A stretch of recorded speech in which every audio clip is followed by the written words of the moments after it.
Bismillahirrahmanirrahim. Assalamualaikum warahmatullahi wabarakatuh. Sahabat rahasia kolbu rahimakumullah. Ziarah kubur merupakan salah satu tradisi yang sudah biasa dilakukan masyarakat muslim, khususnya di Indonesia. Dalam ketentuan syariat Islam, telah membolehkan umat muslim untuk melakukan ziarah kubur. Namun anjuran ziarah kubur itu lebih menekankan kepada tujuannya, yaitu sebagai pengingat kematian dan untuk melembutkan hati. Dalam sebuah hadis yang diriwayatkan dari istri Rasulullah sallallahu alaihi wasallam, Aisyah radhiyallahu anha, ia berkata bahwa Rasulullah sallallahu alaihi wasallam bersabda, "Tak seorang pun yang berziarah ke makam saudaranya dan duduk di dekatnya, kecuali saudaranya itu terhibur dengan kedatangannya. Dan mereka menjawab salamnya hingga ia meninggalkan tempatnya." Dalil lainnya yang menerangkan tentang ziarah ini adalah sebuah hadis yang diceritakan dari Buraidah bin Al-Hashim radhiyallahu anhu. Rasulullah sallallahu alaihi wasallam telah bersabda, "Sesungguhnya dahulu aku telah melarang kalian berziarah kubur, maka kini ziarahilah kuburan, karena yang demikian dapat mengingatkan kalian kepada akhirat. Dan dengan berziarah kubur akan menambah kebaikan. Barang siapa yang berkehendak untuk menziarahinya, maka ziarahilah, dan janganlah kalian mengucapkan kata-kata yang batil." Hadis riwayat Muslim, Abu Dawud, Baihaqi, An-Nasai, dan Ahmad. Oleh sebab itu, pemahaman yang telah mewajibkan ziarah kubur perlu diluruskan. Sebab pada praktiknya seringkali terjadi berbagai pelanggaran dalam pelaksanaannya. Untuk itu, agar ziarah kubur yang kita lakukan diterima oleh Allah Subhanahu wa Ta'ala sebagai amalan ibadah, maka kita diwajibkan untuk menjaga dan menghormati ketentuan dan larangan yang Allah tentukan. Lalu hal apa saja yang dilarang dalam berziarah kubur? Pertama, berdoa dan memohon kepada ahli kubur. Apa yang dimohonkan yaitu permohonan semacam meminta rezeki, meminta dimudahkan jodoh, dan lain sebagainya. Permohonan ini seharusnya ditujukan kepada Allah melalui doa, bukan diminta kepada ahli kubur. Sebab perlu kita ketahui, yang diminta itu tidak lebih mampu dari yang meminta. Sebab keduanya sama-sama makhluk Allah Subhanahu wa Ta'ala yang tidak berdaya, khususnya mereka yang sudah wafat dan berada di alam barzah. Lalu yang kedua, memohon kepada ahli kubur sebuah petunjuk di dalam hal keduniawian ataupun dalam hal lainnya.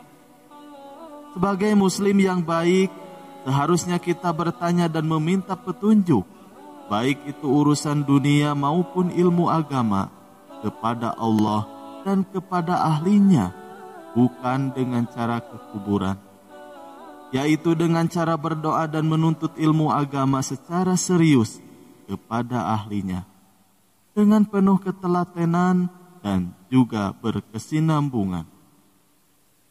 Lalu yang ketiga, memberikan sesajen. Memberikan sesajen berupa sesembahan, seperti sembelihan hewan, dengan keyakinan bahwa semua itu akan membahagiakan ahli kubur. Hal itu sangat diharamkan di dalam Islam. Lalu yang keempat, persoalan menabur bunga dan menyiram air putih. Masih dalam perdebatan, ada yang menjadikan tradisi dan ada juga yang melarangnya. Karena hal itu dianggap tidak memberikan manfaat apapun bagi jenazah yang dikuburkan. Dan ini tergantung pemahaman dan ilmunya masing-masing. Lalu bagaimana azab ziarah kubur sesuai sunnah Rasulullah Sallallahu Alaihi Wasallam? Yang pertama, mengucapkan salam. Yang pertama yang harus dilakukan di dalam berziarah kubur adalah mengucapkan salam. Para penziarah disunahkan untuk mengucapkan salam kepada penghuni kubur muslim. Adapun ucapan salam hendaknya menghadap ke wajah mayat, lalu mengucapkan, "Keselamatan kepada penghuni kubur dari kaum mukmin dan muslimin. Insya Allah kami akan menyusul kalian semuanya. Aku memohon keselamatan kepada Allah untuk kami dan kalian semua." Hadis riwayat Muslim.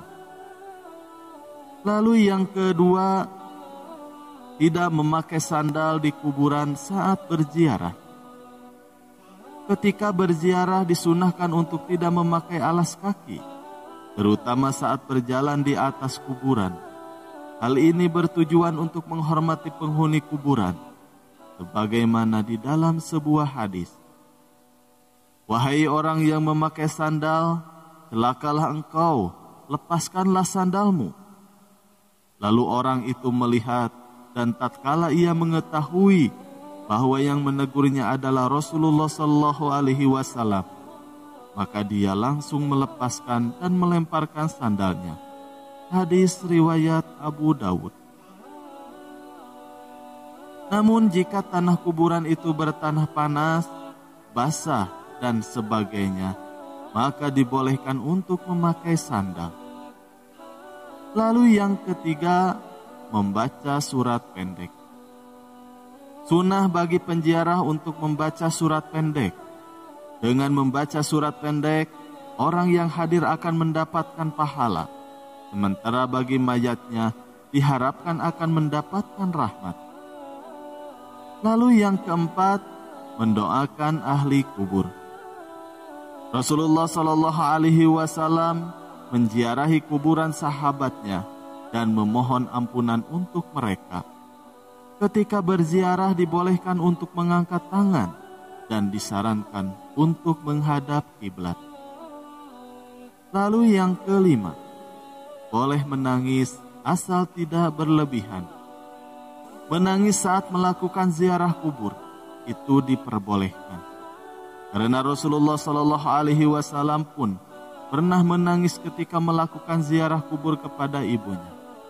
Namun hendaknya tidak berlebihan hingga meratap meraung-raung atau menangis hingga merobek bajunya sendiri. Lalu yang keenam, tidak duduk dan berjalan di atas pusara kuburan. Adab yang perlu diperhatikan di dalam melakukan ziarah kubur adalah tidak boleh duduk atau berdiri di atas kuburan. Sementara itu, diperbolehkan bila berjalan di samping atau di antara pusara-pusara kubur, sebagaimana di dalam hadis Rasulullah Shallallahu Alaihi Wasallam yang diriwayatkan oleh Muslim.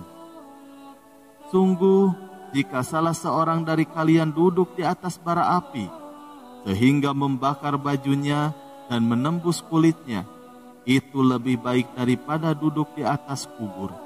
Hadis riwayat Muslim. Lalu yang ketujuh, menyiram air di atas pusara. Kegiatan menyiram air di atas pusara kuburan saat berziarah diperbolehkan berdasarkan salah satu hadis yang berbunyi, sesungguhnya Rasulullah Shallallahu Alaihi Wasallam menyiram air di atas kuburan Ibrahim anaknya dan meletakkan kerikil di atasnya. Hadis riwayat Abu Dawud. Itulah beberapa hal yang dilarang dan disunahkan di dalam ziarah kubur. Semoga ziarah kubur yang kita lakukan dapat bernilai amal soleh buat yang melakukannya. Amin ya Allah ya Robbal Alamin. Sekian pembahasan kali ini. Semoga bermanfaat. Wassalamualaikum warahmatullahi wabarakatuh.